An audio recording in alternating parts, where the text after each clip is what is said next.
When I'm away from you, I'm happier than ever. Wish I could explain. I've heard so much shit about this game even before being introduced to the series, so let's just get all that out of the way first. Due to clear publisher mandate and meddling during the game's development, instead of the game being built as a horror game with action elements, like the first two, it's just an action game with horror elements. I was severely disappointed in the scary factor the game provided, or didn't in this case. I can recall like 2 or 3 times the game even made me feel any sense of terror at all, but I will get back to that later as we discuss the story. Dead Space 2, even with all its praise, didn't meet the sales expectations of EA. Seemingly none of their games ever do, apparently. The direction for the sequel was directed more towards a wider appeal. More action, more shooting, and a longer runtime. That runtime going around the 20-hour mark for me. Now that was a problem. The first two were around 7 to 8 hours, with most side content done, but this game just drags on for way too long. Okay, if anything, this game's story was actually really fucking good, and I want to talk about it. I don't relate to you. I don't relate to you, no. 'Cause I'd never treat me this shitty. You made me hate this city. And I don't talk shit about you on the internet. Never told anyone anything bad. 'Cause that shit's embarrassing. For those unfamiliar, I have indeed talked extensively about the first two titles in separate videos before. They just aren't projects exclusively about those games, but instead my best games of 2024 and 2025 videos had sections about the titles. I will link those in the description if I remember, if you're interested in my opinion on those two. But to quickly recap, Isaac was initially sent to a planet cracker called the Ishimura. The cracker sent out an SOS with Isaac, his engineering team, heading there to investigate. In the original title, Isaac was a silent protagonist, and only in the second title he was introduced with a voice actor. A change fitting for the second game's story. Due to technical difficulties, my introduction to the series came in the form of the remake of the first game. Some added and adjusted mechanics combined with the updated visuals was a top-tier experience. The biggest change though was that they gave Isaac a voice in the remake. The story wasn't changed at all, but giving Isaac an outlet to express himself and his ideas and emotions more, to me at least, it is a significant improvement. They even managed to get the OG actor back too. The SOS sent by the Ishimura was much more than just a technical problem with the ship. An alien zombie outbreak has taken over the crew, and our goal turns into pure survival, with an added task of Isaac trying to find his girlfriend who served on the ship. As we fight to find a way off the derelict ship, we discover more background on the outbreak, how it began even. The ship found this weird alien monolith on the planet they were searching, the marker, and this is seemingly what spreads the infection, but there was clearly more to it. The crew, even before discovering the marker, acted sus as shit, and from what we could gather, they did this on purpose. It was the unitologist, after all, their reasoning becoming more and more clear during the events of the sequels. Also, Nicole is dead, has been this whole time, but Isaac has been unable to accept this and uses this situation as a clear crutch to cope. Slowly we discover Nicole's faith, but the guilt and sorrow stays with Isaac even after escaping the ship and destroying the marker. Isaac's trauma manifests into something a lot worse, something a lot more personal. Due to me starting with this modern rendition of the series, I was skeptical if I was gonna enjoy the rest of the series at all, but the second game proved me wrong. A much more emotional and horrifying of a tale, even with the visual downgrade, the game is a beautiful experience. And I almost prefer the art style there, making just slightly more uncanny, highlighting the horror for me, and ignoring some tiny details like the lack of proper weapon and gear progression. I think the gameplay is much better too, better bosses, faster shooting, and more varied enemies. This time the outbreak has spread over an entire space station, a city. A disturbing display of destruction as we explore a much more familiar and mundane environment with a lot more unique areas and encounters. Again, our goal being to stop a marker, which apparently during the 3 years between the first and second game, Isaac had been in some kind of a catatonic state, being forced to build a new marker. Now we gotta destroy it. During all this, the marker's influence and Isaac's trauma keeps getting worse. Visions of Nicole haunt and torture him. Isaac has to face the memory of her and learn to let go, being forced to even fight a projection of Nicole. Fortunately, Isaac isn't completely alone this time, being introduced to some new faces during our journey. Most importantly, Ellie, who will also be a big part of the third game. About the third game though,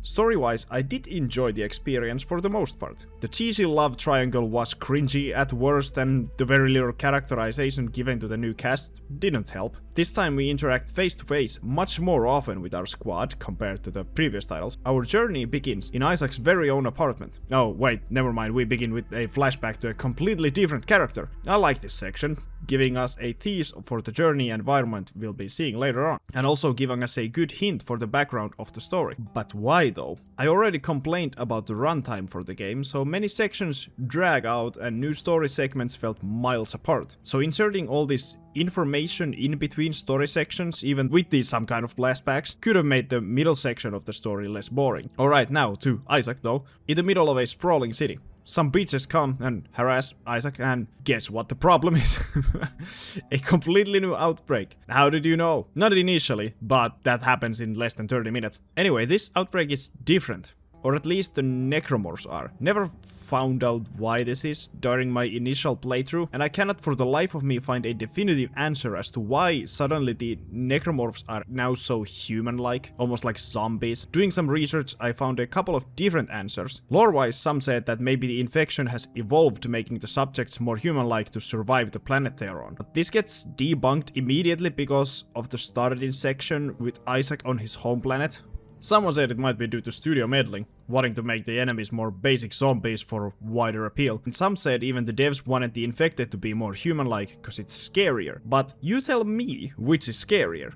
Most of the enemies on Tau Volantis are very alien due to literally not being human. And also due to some being like 170 years old or older, so they could have like mutated even further. I like this. But the axe-wielding zombies are something that always put me off. There is also an even bigger new enemy type we face.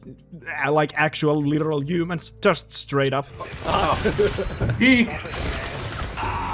We fight Danik's forces, Danik being this crazy unitologist bitch who wants to begin the conversions. So he does. He was the one who seemingly activated the marker at the start, starting the outbreak. The middle section, when we finally get to the actual main location of the story, the snowy planet of Tau Volantis, it's just a never-ending grind of the same shit for almost a third of the whole runtime. First two games could have gotten away with reusing some encounters, due to that main core combat being so good, but the changes made towards not just the shooting itself, but the enemies and the weapons especially took away so much. Made the combat encounters just straight up unenjoyable at times in the third game. Dead Space 1 shined with its slow but steady introduction of new enemies and weapons throughout the whole game. You discovered new dangers and the new gadgets naturally during your journey. The second game's shooting and enemies did feel better overall, but the change to the weapons being inserted into an in-game store instead of being integrated into the world itself was a huge step back. Due to this, I used way less of different types of guns. The third game does something completely different. A completely new crafting system is introduced and ammo is made universal. Crafting allows the combination of almost every single weapon into one crazy gadget. For example, you can have an automatic rocket launcher by combining a rifle with grenade ammo and just slamming on a perk that removes self-damage from explosives, completely trivializing the whole game. I also created this tree-burst harpoon gun with electric damage. The harpoon incorporating the same effect as sharp objects being thrown with your kinetic ability, meaning the harpoons not only do great damage, they tear off limbs easily and even completely impale some enemies and send them flying, killing them in one hit. On paper, this system sounds fucking awesome, but due to the player being able to create some of the most ridiculous OP shit, it absolutely breaks the entire game and trivializes almost every other weapon in your arsenal. The plasma cutter, at this point an iconic sidearm, and my personal favorite weapon in the first two titles, is for some reason made garbage because fuck me, I guess. Clearly nerfed damage, combined with just the enemies reacting way less to being hit. that's just how most weapons feel. But apparently I should have been using the automatic weapons like the SMG. That shit is actually now the main thing. So yeah, let's just make the game feel even more like a generic third-person shooter, thank you. The few scary parts. The section with the seemingly blind goblin-looking motherfuckers. I like that, but it got overused to death. But still, sneaking around was a unique experience for the series, and using sound to distract the dudes was a nice touch. Convergence, something talked about extensively in all titles, but we still don't know exactly what it is, apart from something or someone wanting to turn everyone into a necromorph. The unitologists believing this to be some kind of an evolution for humans beyond death, as the infected are reanimated corpses after all, and also connect to some kind of a hive mind. To be a little philosophical, I hate the idea of immortality. It goes against everything I believe makes us human. We all get one life and gotta make the most of it. Life is a gift even if it sucks most of the time, and taking away the ability to die is hell. But what is even worse is the death of your individuality. This whole hive mind thing destroys all that. So, I like that all of the bad guys in these stories lean heavily into that they are all the same. All of them, even though still human, have lost what makes them unique. All of them quote the same shit, like seemingly already being controlled by the markers, having lost their humanity. Our ultimate goal throughout the series has been to stop these markers and stop the convergence. Just like it is now. This time our journey takes us to the assumed homeworld of the markers. Before we even get there though, we are tasked with rescuing Ellie. Her and Isaac split up some time ago already due to Ellie wanting to continue to study and learn of the markers, in the hopes of someday ending them completely. Isaac wanted nothing to do with that. Sure, a selfish call, pushing Ellie away due to this, but I get it. We've all seen what Isaac has had to endure due to these markers. Isaac still to this day suffers from visions, and all that shit comes rushing back as he is forced to face the necromorphs yet again. We managed to rescue Ellie, and together the squad decide to head for that marker homeworld. But their first mistake was thinking of having a safe landing when Isaac is on board. Separated for the time being, we finally get to explore the planet. I love the aesthetic of this place. It conveys the cold so incredibly well, with elite tier sound design and visuals. Dead Space 3 does take a slightly altered way into its art style overall, especially the lighting. A much brighter and colorful experience overall, reflecting its more action style, steering away from that horror even more. The game does hold up well, and on multiple occasions I had to take a breather just to admire my surroundings for a moment. The cold feeling outside is well done, like I said, even hiding many enemies in the snow and the cover of the storms. But the interior, though basic factory type stuff, just has a warm feel to it. The way it always gets quiet when you enter a building just gives a sense of relief, and all those little heaters and generators just hammering home that survival style the aesthetic is clearly going for. Heavily inspired by John Carpenter's The Thing, not only with that necromorph designs, the third title nails that cold feeling that I loved in the movies. Our time spent exploring the planet is a tedious task, but still filled with interesting and engaging encounters. The tedium heavily coming from clear overuse and repetition. Our exploration of the planet leads us to discover a whole ancient civilization. The very same outbreak ravaged this planet over 100 years ago, but the old inhabitants managed to stop the convergence. Apparently, the moon orbiting the planet is not a moon at all, but a giant necromorph itself. The convergence is not merely to turn everyone into a necromorph, like we originally believed. But the process continues by morphing all of them into these moons we see. The aliens who resided here managed to stop the convergence by freezing the moon with a machine that is hidden somewhere on this planet. And Danik seeks to disable this, continuing the convergence. So obviously we gotta stop him. The discovery of the ruins of the aforementioned ancient alien species was a highlight. An almost eldritch horror type huge underground city reveals itself. Clearly we aren't the first ones here, though, as we can find tons of human left equipment as well. Former researchers came through here before all being wiped out, and we have their remains now malformed into necromorphs as well. I do love how properly alien the place feels. The architecture and technology is straight up otherworldly. So I guess this is it, huh? Yeah. This is it. I need you to promise me something. If I don't make it, you'll get this done, right? We'll get this done, Carver. You and me. Yeah, but if I don't... I helped get us this far. And that's close enough for all this to count, right? Count for what? For... I don't know, just... all the bad I've done. Oh, shut up, Carver. You're a good man. I alienated my son. Wrecked my family. Isaac, I killed Santos. Is that what a good man does? Good men mean well. You just don't always end up doing well.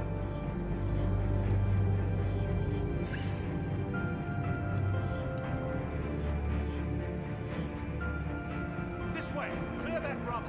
Look, Stan, it's not too late. Turn back now, right? Let's go get that codex. I cannot remember the last time a story made me literally feel like the last living thing in the world. At this point, yes, Earth and its inhabitants are far away but still alive and mostly well, I think.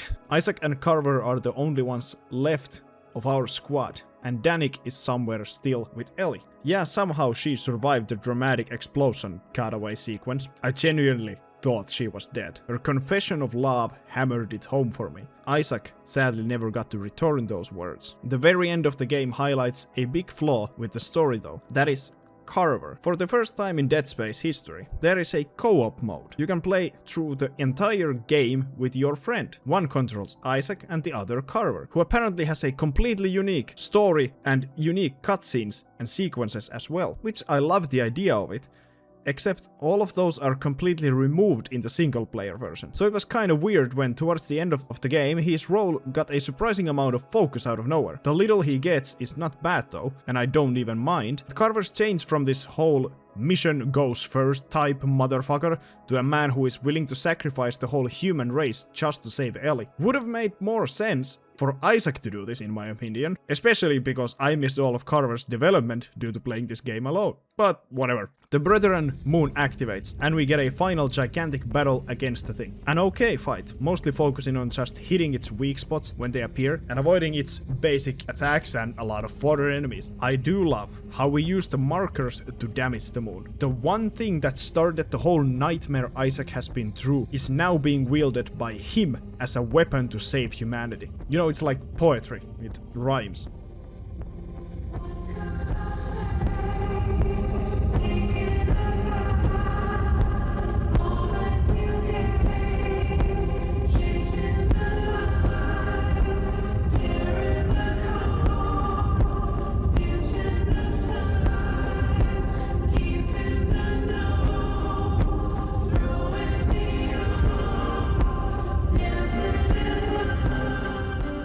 With the moon gone, humanity and Ellie saved, Isaac has a moment to himself. As he falls, a heartbreaking piano rings as Isaac looks at a photo of Ellie. I would have expected it to be a picture of Nicole even, but it being Ellie instead beautifully highlights how Isaac has truly moved on from his past. His trauma has healed, and he is content. Even when he was opposed to going after the necromorph threat for a long time, he was persuaded to this goal through love. The motivation to save Ellie reminded him that humanity is worth the sacrifice.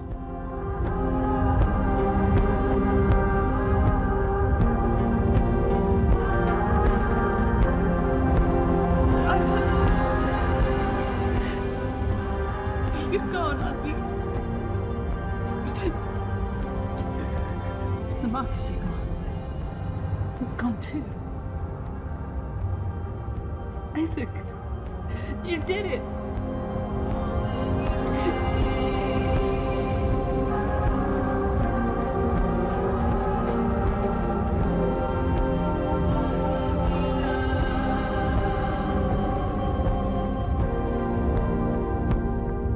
Thank you for watching this video about this beautiful mess. I hope you enjoyed, and I hope... Ellie? Ellie?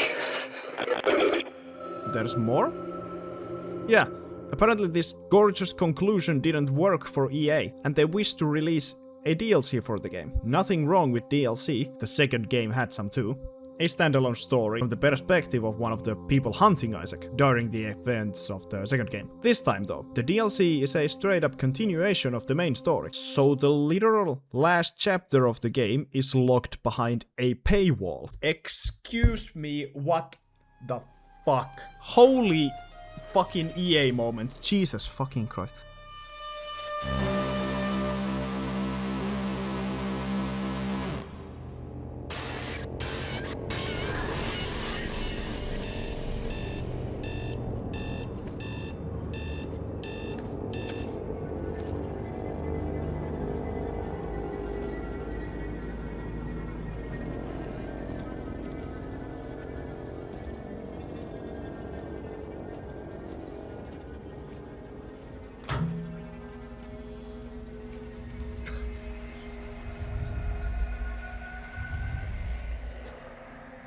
What the fuck you doing, man?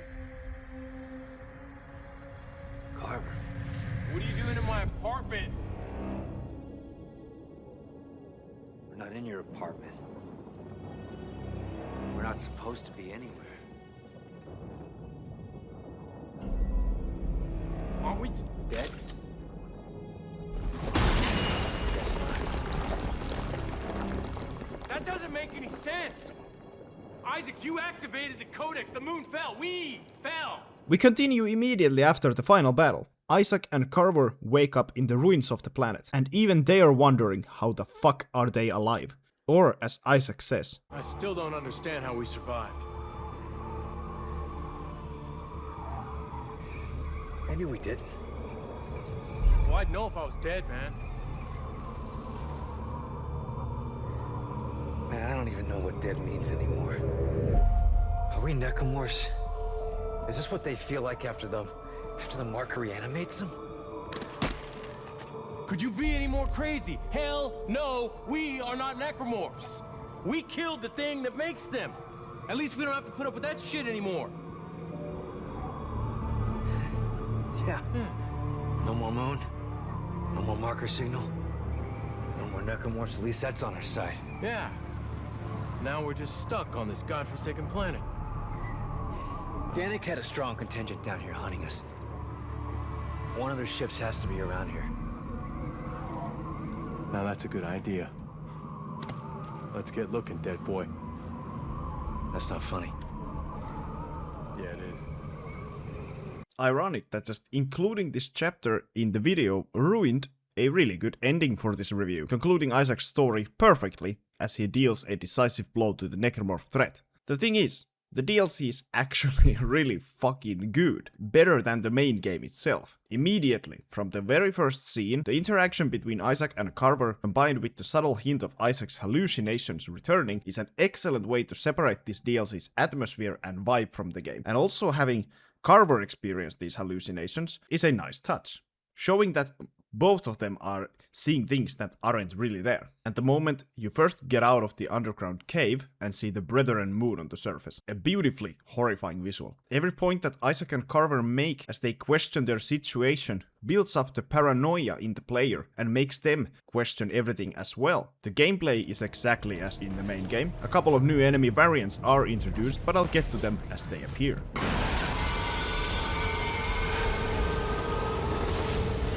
The horrible visions make a violent return.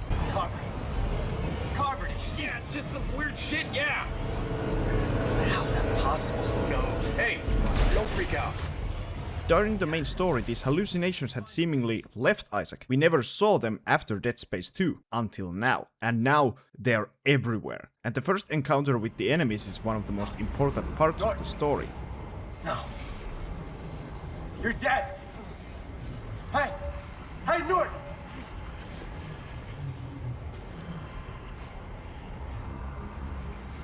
Oh, God, no. No fucking way. We killed you. We killed all of you. Carver! Carver, you're here. I know, they're over here too. How? We must have missed something, I don't know. I could just show you all of the cutscenes from this game to show how absolutely brilliant it is. Never in this series have I felt as much terror as I have during this DLC.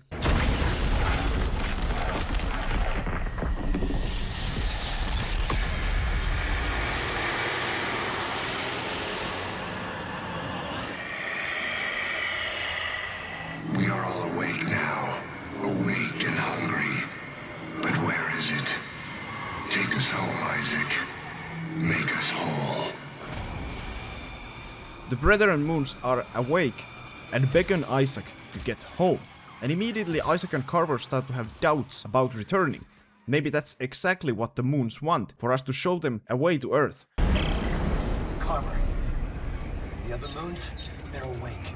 Then we really have to get to Earth and warn everyone. But I don't think they know where Earth is yet. Good! But can we take the risk of not returning and not warning Earth about the upcoming attack? What is there to do in a situation like this? The way this setup makes me feel completely hopeless. No matter what you do, it seems like the answer is the wrong one. We find a couple of other survivors as well, some of Danik's men, and they've seemingly gone completely insane.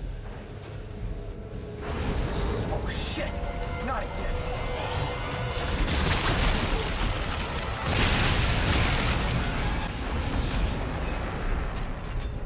Hey! Didn't you hear me? What? I was just being attacked. You've been standing there doing nothing. I said the ship needs fuel.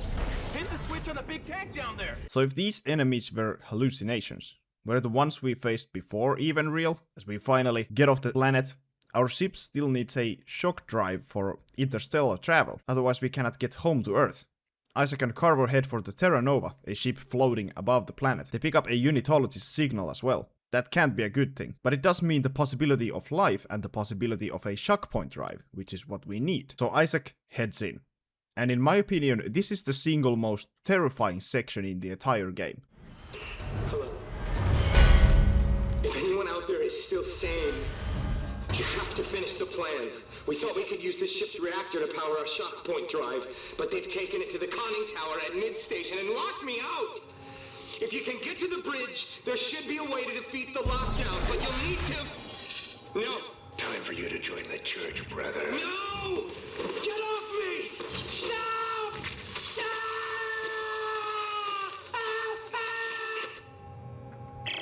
Carver, did you hear that? Yeah, you think you can lift the lockdown? I'm about to find out. The ship is full of these fanatics, and even for unitologists, this is something else. As Isaac's visions get worse, it becomes more and more difficult to differentiate what is actually real. Voices in my head. They want me to lead them. Well, don't listen to them. We need to get home. What if that's what they want us to do? Isaac, when people hear voices in their heads, it means they're going crazy. You are going crazy, all right? Now get the fucking shock point drive.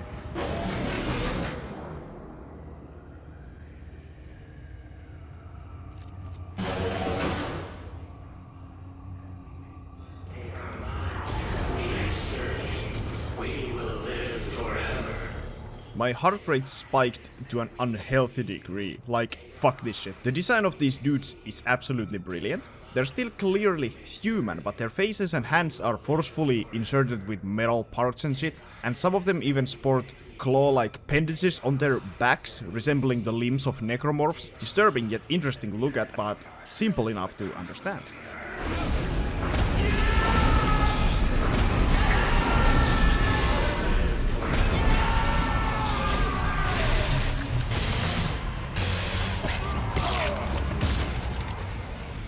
The drama between our protagonists keeps rising as the situation gets worse. We're not going back. No one can. What?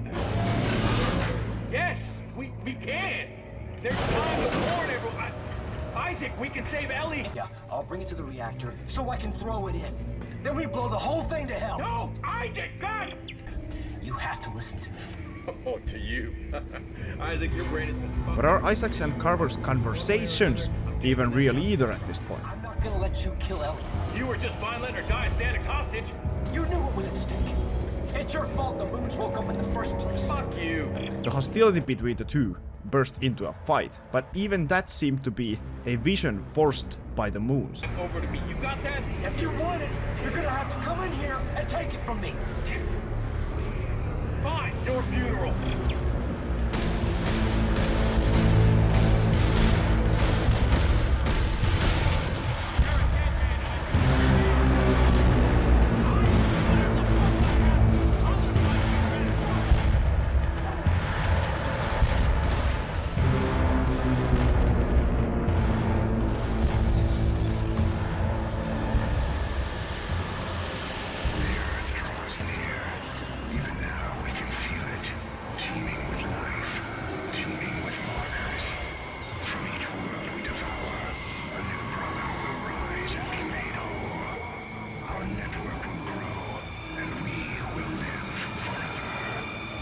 Every time we are transferred into these sections with the markers and the moons, they speak to us, inserting ideas into Isaac's head, making him question everything. And as we finally defeat the Prophet, one of those unitologists being controlled by the moon, the one we saw multiple times, hunting us, Isaac comes to a conclusion. They were just trying to slow us down. They knew where Earth was all along. They're headed there right now. Do you still have the shock point drive? Yes, look. We're going home. With the shock point drive in hand, the situation seemingly calm with Carver. It's time to fire up the ship and finally head back to Earth. All my parts. Worst of all, for me to live, I gotta kill the part of me that's sore. Hey, Carver. And I needed you more. Oh, we made it? Yeah. Please. G-shocking to space. In 3, 2, 1.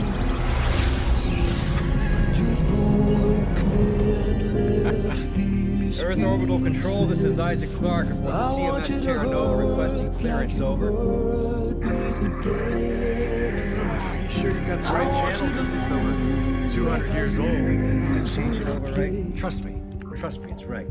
Earth Gov Command. This is Sergeant John Carver. Do you read me? Is anyone there? It's weird. United Mining Traffic Flow, do you copy? Lunar Flight Control, this is CMS Terra Nova. Does anyone read us out here?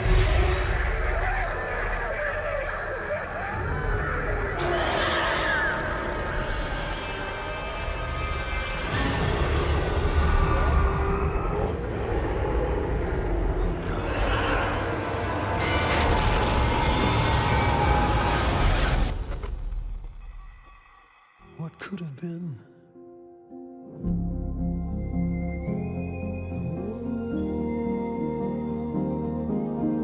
What could have been?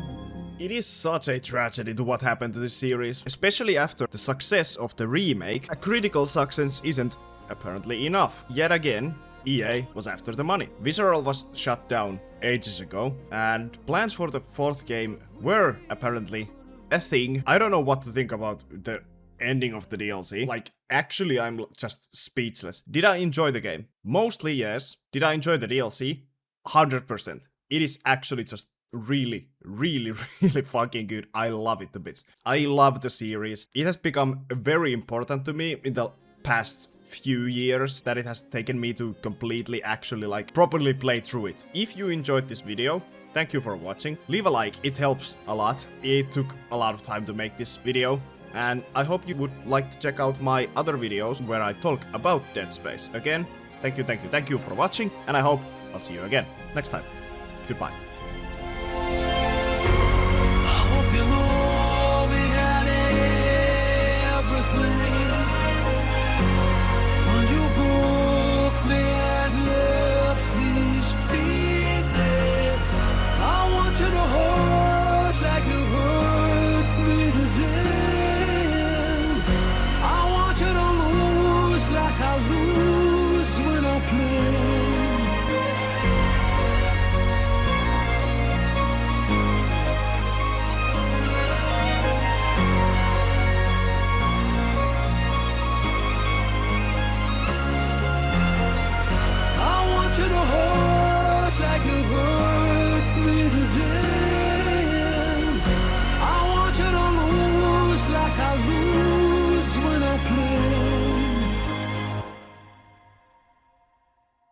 could have been.